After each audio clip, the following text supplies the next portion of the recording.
بسم اللہ الرحمن الرحیم۔ میں اپنے اکثر ویڈیوز میں مختلف لوگوں کے بیانات کا پیش کرتا ہوں اور اس کے اوپر پھر اسلامی نقطہ نظر سے میں تنقید کرتا ہوں یا اصلاحی کمنٹس دیتا ہوں، تبصرہ کرتا ہوں۔ اس سلسلے میں جنرل حمید گل صاحب کے 2-3 بیانات کے اوپر میں نے تبصرہ کیا ہے، اور ایک موقع کے اوپر جو ان کے عقیدے کی خرابی تھی اس کی بھی میں نے نشاندہی کی ہے، اور کافی حد تک ان کی باتیں درست بھی ہوتی ہیں۔ یہ ایک ویڈیو آپ کے سامنے میں لا رہا ہوں، آپ اس کو سنیے اور پھر اس کے بعد انشاءاللہ میں تبصرہ کرنے کی کوشش کروں گا۔ کیپٹلسٹ اکانومی آزمائی آج مارکیٹ اکانومی کے دھکے کھا رہے ہیں۔ آپ نے سوشلسٹ اکانومی دیکھی، آپ نے مکسڈ اکانومی دیکھی، آپ نے پریزیڈنشل فارم آف گورنمنٹ دیکھا، آپ نے مارشل لاز دیکھے مختلف نوعیتوں کے، آپ نے کنٹرول جمہوریت دیکھی، آپ نے پارلیمنٹری فارم دیکھی، آپ نے پریزیڈنشل فارم آف گورنمنٹ دیکھی۔ کون سی چیز ہے جو تھوڑے سے عرصے میں پاکستان نے نہیں آزمائی؟ ہر ایک چیز آپ آزما چکے، نہ سوائے اس چیز کے جس کے لیے آپ پیدا ہوئے تھے۔ تو اب تو وقت آ گیا ہے کہ اس کو آزمانے کا۔ ایک تو ناکامیاں جو ہیں وہ بذات خود آپ کو دھکیل رہی ہیں اس طرف، اور اب آپ کے پاس کوئی راستہ بھی نہیں رہ گیا۔ دوسری بات یہ بات ہے جو میں اپنے الفاظ میں اکثر کہتا رہتا ہوں کہ دیکھو 75 سال ہو گئے ہیں اور نتیجہ یہ نکلا کہ آزادی ملی ہی کو نہیں، بلکہ غلاموں کے غلام بنا دیے گئے۔ کوئی پوزیشن نہیں ہے آپ کی پوری دنیا کے اندر، کوئی آپ کی بات کا وزن نہیں ہے، کہیں روب اور دبدبہ نہیں ہے، کوئی آپ کو پوچھتا ہی نہیں ہے انٹرنیشنل معاملات میں۔ اور اپنے ملک کے اندر جو حالات ہیں وہ آپ کے سامنے ہیں، عوام کس قدر پس رہی ہے، اور بد سے بدتر حکمران آتے جا رہے ہیں، اور چور ڈاکو لٹیرے، اور پھر ان کو احساس زیاں ہی جاتا رہا ہے۔ یقین کیجئے ایسے ایسے لطیفے ان کے اوپر بنائے گئے ہیں، ایسے ایسے یہ ٹی وی پروگرام بنتے ہیں جس طرح یہ تو جمہوریت ہے، یعنی یہاں سب کچھ ہوتا ہے۔ پھر فضل الرحمان کے کس طرح کارٹون بن رہے ہیں، کس طریقے سے اس کے وہ چلائے جا رہے ہیں خاکے، اور دوسرے عمران خان صاحب کے بھی، اور جتنے بھی سیاسی لیڈر ہیں ان کے بنائے جاتے ہیں۔ کیا مذاق ہے! کوئی ذرا بھی آپ کے اندر انسانیت نہیں ہے اللہ کے بندو۔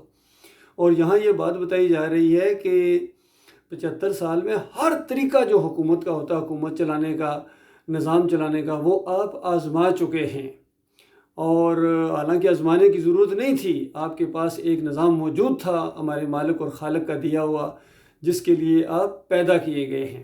یہی بات آخر میں جا کے کہہ رہے ہیں جنرل حمید گل کہ وہ طریقہ کب اپناؤ گے، یا وہ طریقہ نہیں اپنایا، باقی سارے طریقے آپ نے اپنا لیے، نئی طریقہ اپنایا ہے تو جس کے لیے آپ کو پیدا کیا گیا ہے، یعنی آپ کے مالک اور خالق نے جو طریقہ آپ کو بتایا ہے، جو اس کا حکم ہے، جو وہ چاہتا ہے، صرف وہی نہیں آپ نے کیا، باقی سارے شیطان کے جتنے بھی طریقے تھے سارے آپ نے آزمائے۔ شاید یہ کامیاب ہو جائیں، شاید یہ مسئلہ ٹھیک ہو جائے، تو مسئلہ تو ٹھیک نہیں ہوا، مسئلہ تو اور بگڑتا جا رہا ہے۔ اور جس طرح کہتے ہیں کہ غلطیاں بہترین استاد ہوتی ہیں، لیکن صرف بیوقوف ان غلطیوں کو دہراتے ہیں۔ تو یہ بیوقوفوں کی طرح غلطی بار بار دہرا رہے ہو، بار بار اسی ٹیڑھی اینٹ کے اوپر اپنی عمارت کھڑی کرتے ہو اللہ کے بندو، پھر گرتی ہے عمارت، پھر اسی کو گری عمارت کو دوبارہ بناتے ہو، اور پہلی جو اینٹیں ہیں دو وہ سیدھی کرنے کے لیے آپ تیار نہیں، اسی کے اوپر پھر بناتے ہو۔ اور جو دوسرا بندہ بھائی آپ کا بتاتا ہے کہ وہ پہلی اینٹ کیوں نہیں سیدھی کرتے ہو، اس کے بعد تمہاری عمارت اگر ثریا تک بھی پہنچ جائے وہ کبھی نہیں گرے گی۔ پہلی اینٹ ہے ایمان خالص کی، توحید کی، اور وہ جس کے لیے پیدا کیے گئے ہو۔ مالک فرماتا ہے وَمَا خَلَقْتُ الْجِنَّ وَالْإِنسَ إِلَّا لِيَعْبُدُونِ، میں نے جنوں اور انسانوں کو صرف اپنی بندگی کے لیے پیدا کیا ہے، یعنی اپنی فرما برداری کے لیے پیدا کیا ہے، میری فرما برداری کرو۔ آپ پیدا ہوئے ہیں اللہ کی فرما برداری کے لیے، اور نافرمانی کے اوپر کمر کسی ہوئی ہے۔ کون سا حکم ہے جو اللہ کا نہیں توڑتے ہو؟ کون سی نافرمانی ہے جو آپ کے اندر نہیں اللہ کے بندو؟ کون سا شرک ہے جو پچھلی قوموں کے اندر تھا اور آپ کے اندر نہیں ہے؟ اور پھر ہمیں تو شروع سے جب پاکستان بنا تھا ہمیں اس طرف آنا چاہیے تھا جس کے لیے ہم پیدا کیے گئے ہیں، اور ہم نے اسی نعرے کے اوپر پاکستان لینے کی کوشش کی تھی کہ پاکستان کا مطلب کیا؟ لا الہ الا اللہ، کہ اللہ کے علاوہ کوئی معبود نہیں۔ اس لیے ہم علیحدہ ہو رہے ہیں۔ اگر اور معبود بنانے تھے تو پھر علیحدہ کیوں ہوئے تھے؟ علیحدہ ہوئے اسی لیے تھے کہ اللہ کے علاوہ کوئی معبود نہیں ہے۔ ہندوؤں کے بے شمار معبود ہیں، مورتیاں ہیں، گائے کو پوجتے ہیں، ہمارا کوئی نہیں ہے سوائے اللہ کے۔ لیکن ایسا لگتا ہے کہ جب علیحدگی ملی تو اپنے بت ساتھ لے کے آئے ہیں، 11ویں کی دیگ ساتھ لے کے آئے ہیں، یا علی مدد کے نعرے ساتھ لے کے آئے ہیں، یا رسول مدد کے نعرے ساتھ لے کے آئے ہیں، اور کیک کاٹنے کے لیے چھری بھی ساتھ لائے ہیں کہ 12ویں کے جب کیک کاٹیں گے تو یہ چھری استعمال ہوگی، پھر دیگیں ساتھ لے کے آئے ہیں، پھر تصویریں پیر صاحب کی مورتی اور پیر صاحب کی تصویر بھی اس بغل میں دبا کے لائے ہیں کہ یہاں اس گھر میں تھی، وہاں جا کے جو گھر وہ ملے گا یا بنائیں گے وہاں پیر صاحب کی تصویر لٹکائی جائے گی، وہاں جا کے قبر اس طرح پوجی جائے گی، چادریں ساتھ لے کے آئے ہیں کہ پہلے محی الدین چشتی کے مزار پر یہ چڑھانی تھی، اب وہاں سے آ رہے ہیں، اب جا کے علی جویری کی قبر کے اوپر چڑھائیں گے، بری امام کی قبر کے اوپر جا کے یہ چادر چڑھائیں گے۔ تو اللہ کی بندوں کون سا فرق آپ نے رکھا ہے؟ تو سارا شرک تو آپ کے اندر موجود ہے۔ لا الہ الا اللہ کی تو چھٹی ہو گئی، جب آپ اللہ کے علاوہ کسی اور کو پکارتے ہیں تو آپ کا لا الہ الا اللہ ختم ہو جاتا ہے۔ لہٰذا کچھ نہ کچھ عقل سے کام لو اور وہ طریقہ اختیار کرو جو تمہارے مالک اور خالق نے بتایا ہے تمام انبیاء کے ذریعے، اور ہمارے لیے خاص کر آخری نبی محمد صلی اللہ علیہ وآلہ وسلم کی سنت موجود ہے۔ بتاؤ کون سا الیکشن لڑا تھا انہوں نے، کون سا جلوس نکالا تھا کہ اپنے ساتھیوں کو لے کے جلوس نکالا ہو کہ حکومت ہمارے حوالے کر دو؟ وہ تو خود حکومت ان کو دے رہے تھے کہ آپ کو بادشاہ ماننے کے لیے تیار ہیں، دولت آپ کو دینے کے لیے تیار ہیں، ہر جگہ جہاں آپ کہیں گے شادی کرانے کے لیے تیار ہیں۔ تو کون سی بات تھی جو وہ مطالبہ نہیں پورا کیا جا رہا تھا؟ نبی علیہ السلام نے کہا ایک ہاتھ پر سورج رکھ دو، ایک پر چاند رکھ دو، تب بھی میں اپنے مشن سے پیچھے نہیں ہٹوں گا، وہ بات کہوں گا جو تم نہیں سننا چاہتے ہو، لا الہ الا اللہ، اللہ کے علاوہ کوئی معبود نہیں۔ یہ جو 360 رکھے ہوئے ہیں، لات منات ہبل ہے، ابراہیم علیہ السلام کی مورتی ہے، اور ان کے واسطے وسیلے ہیں، ان کے رکوع اور سجدے ہیں، یہ لا الہ الا اللہ کی زد میں آتے ہیں۔ جب لا الہ الا اللہ ہوگا تو یہ نہیں ہوں گے، اور جب یہ ہوں گے تو پھر لا الہ الا اللہ پھر وہاں نافذ نہیں ہے۔ تو یہ معاملہ اللہ کے بندو، اس شرک اور کفر کا جنازہ نکالو، اور اگر بالفرض بات ماننے کے لیے تیار نہیں، یہ کوئی ایک تجویز نہیں ہے کہ 6-7 طریقے اختیار کر چکے ہو اب اسلام کو بھی مان لو، دیکھتے ہیں شاید کامیاب ہو جاؤ، ایسی بات نہیں ہے۔ مسئلہ یہ ہے کہ یہی حق ہے، اور اس کو تم نے جو نہیں مانا ہے، اس سے پہلے جو تمہارے گزر چکے ہیں، بڑے بڑے علماء گزر چکے ہیں، بڑے بڑے سیاسی لیڈر گزر چکے ہیں، روٹی کپڑے اور مکان کے دعوے دار، اور 9 ستارے اکٹھے ہوئے تھے، اور اس کے بعد کتاب کا عالم لے کے پھر 5 معتدال مجلس عمل اکٹھی ہوئی، اور یہ سارے علماء جو بھی اس طریقے سے پیش کر رہے ہیں، جو جمہوریت کا راستہ اختیار کیا ہے، جنہوں نے اللہ کا راستہ اختیار نہیں کیا ہے، شیطانی راستہ ان کو زیادہ پسند آیا، یہ جہنم کا ایندھن بن چکے، اب اس کے بعد تمہاری باری ہے۔ تو اللہ کے بندوں بتاؤ، یہ معاملہ ہے، یہ کوئی چوائس نہیں ہے، یہ آپ کی ضرورت ہے۔ مانو گے تو اپنا بھلا کرو گے، نہیں مانو گے تو جہنم منہ کھولے تمہارا انتظار کر رہی ہے۔ اب 2 ہی آپشن ہیں، مانو گے جنت، نہیں مانو گے جہنم۔ اب اس کے بعد آپ کی اپنی مرضی ہے، اور دنیا کی بھی ذلت ہے، یاد رکھیے، نہیں مانو گے تو دنیا کی بھی ذلت ہے جو اپنی آنکھوں سے دیکھ رہے ہو۔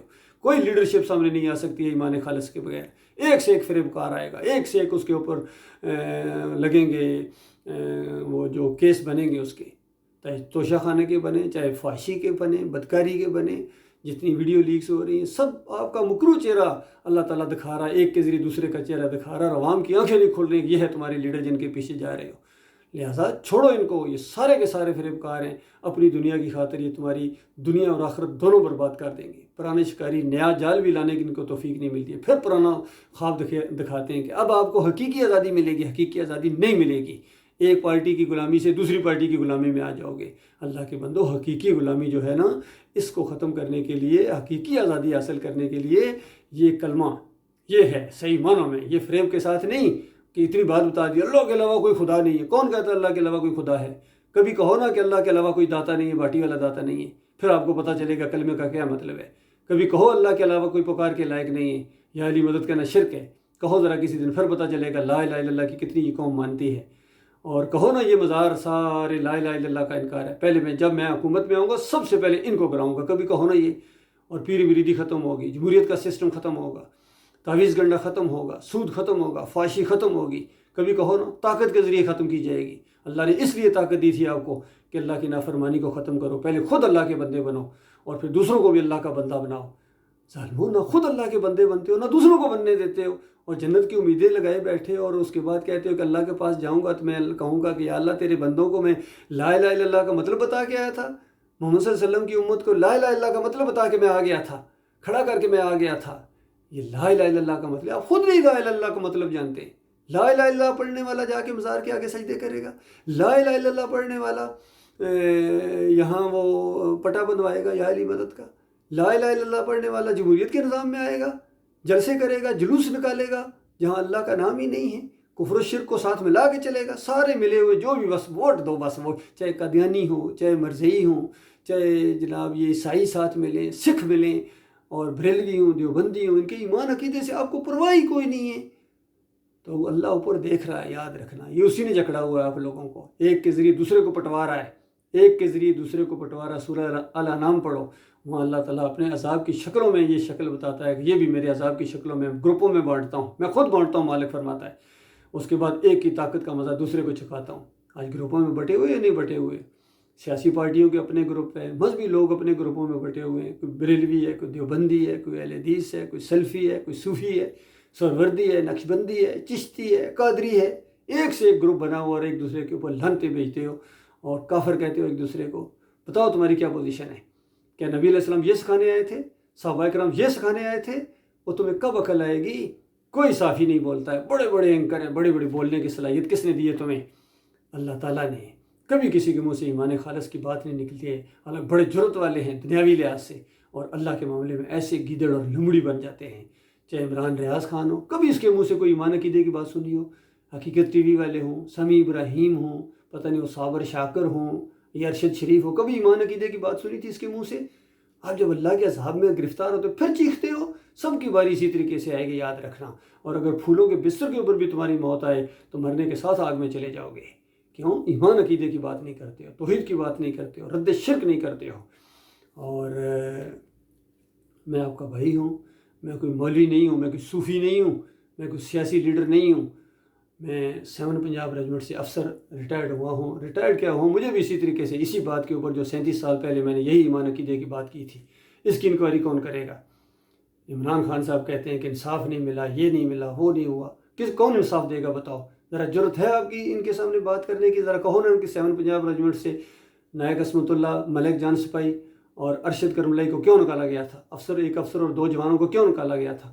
یہی توحید کی بات کرنے کی وجہ سے، رد شرک کرنے کی وجہ سے کہ یا علی مدد کا نعرہ نہیں لگے گا مارننگ پریڈ کے اندر، اللہ اکبر کا نعرہ لگے گا۔ بتاؤ پھر کیا ہوا؟ اس کے بعد تحقیق کرو نا، کون تحقیق کرے گا؟ کون کیس لڑے گا؟ یہاں سارے کے سارے جو ہیں ایک ہی کشتی کے مسافر ہیں، کوئی ان کو ایمان عقیدے کی پرواہ نہیں ہے۔ جنرل عبید گل کچھ کرتے تھے یعنی انقلاب کی بات، لیکن ایمان کے عقیدے کی بات انہوں نے بھی اس انداز سے نہیں کی ہے جس طرح نبی علیہ السلام نے کی ہے اور صحابہ کرام نے جس انداز سے کی ہے۔ تو جب تک یہ بات کھل کے سامنے نہیں آئے گی، توحید کی بات، ایمان کی بات، عقیدے کی بات، عقیدہ یہ ہونا چاہیے، پھر اس کے بعد دیکھنا یہ دنیا ناک رگڑتی ہوئی آئے گی، تمہارے قرضے چٹکیوں میں حل ہو جائیں گے، ختم ہو جائیں گے، اور پوری دنیا کے اوپر تمہارا رعب اور دبدبا ہوگا۔ وہ جو P M A passing out parade میں ابھی تو آفیسرز کو یاد ہوگی 70 کورس کے لوگوں، کیا وہ آیت نہیں یاد ہے جو بٹالین حوالدار میجر وہ پڑھا کرتے تھے صوبدار صاحب کہ اپنی طاقت اور اپنی فوجی قوت کو تیار رکھو تاکہ ہیبت طاری ہو جائے ان کے دلوں کے اندر جو دشمن ہیں اللہ کے اور تمہارے دشمن، اور ان کے علاوہ کچھ اور ہیں جن کو تم نہیں جانتے لیکن اللہ جانتا ہے۔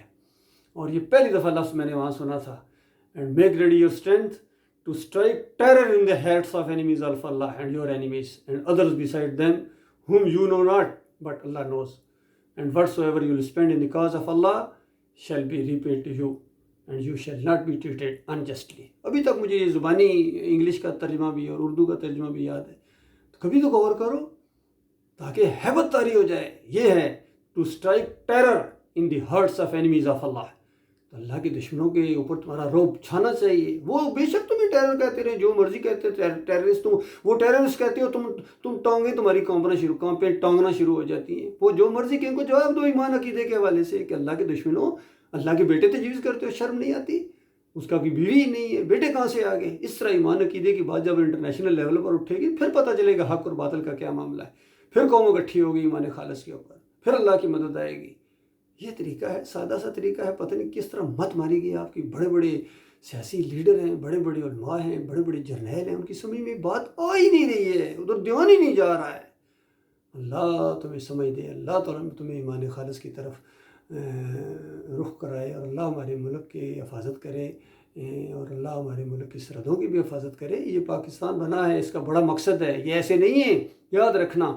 یہ انشاءاللہ بہت بڑا انقلاب اور بہت بڑی یہ ایک پلاننگ ہے اللہ تعالیٰ کی، اور بہت بڑا منصوبہ جو ایک نظریاتی طور پر یہ پاکستان بنا ہے کہ پاکستان کا مطلب کیا، لا الہ الا اللہ۔ اس خطے سے یہ توحید کی دعوت اٹھ رہی ہے الحمدللہ، اور یہ پاکستان کو انشاءاللہ صحیح معنوں میں نیا پاکستان بلکہ اصلی پاکستان بنایا جائے گا، جس دن آخری بت گرے گا، آخری مزار جہاں سے گرایا جائے گا، آخری پیری مریدی کا سسٹم، آخری تعویذ اور یہ سب شرک اور کفر کا جنازہ اٹھا دیا جائے گا، جمہوریت کا نظام لپیٹ دیا جائے گا اور اسلام کا نظام ہوگا، اللہ کے بندوں کے ذریعے ہوگا، اور اس کے بعد انشاءاللہ پوری دنیا کو پاکستان بنایا جائے گا انشاءاللہ، یعنی پاک سرزمین، اس زمین کو پاک کیا جائے گا شرک سے، چاہے یہ بت پرستی کا شرک ہو، قبر پرستی کا شرک ہو، گائے کی پوجنے کا شرک ہو، گھوڑے کی پوجنے کا شرک ہو، اور جتنے یہ نظام ہیں، جتنے یہ جنرل حمید گل صاحب نے گنائے، سب شیطانی نظام ہے۔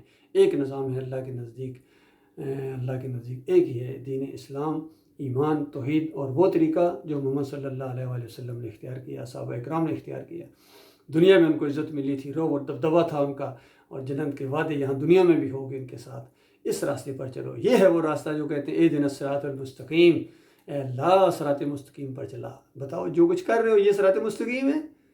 اللہ کے بندو غور کرو، تقریریں تو کرتے ہیں اس کے اوپر، ہمارے عمران خان صاحب بھی کہتے ہیں کہ سیدھا راستہ، خود الٹے راستے کی طرف چل رہے ہیں۔ بتاؤ اگر وہ ملتان کی طرف رخ کر لو یا ادھر کراچی کی طرف رخ کر لو تو اسلام آباد پہنچو گے، ڈی چوک پہنچو گے، چاہے جتنے مرضی کو ہم ڈی چوک آ رہے ہیں اور رخ تمہارا کراچی کی طرف ہے، کبھی بھی نہیں پہنچو گے۔ یہ مثال ہے آپ کی، یہ مثال ہے آپ کی۔ اللہ تعالیٰ غور و فکر کرنے کی توفیق عطا فرمائے۔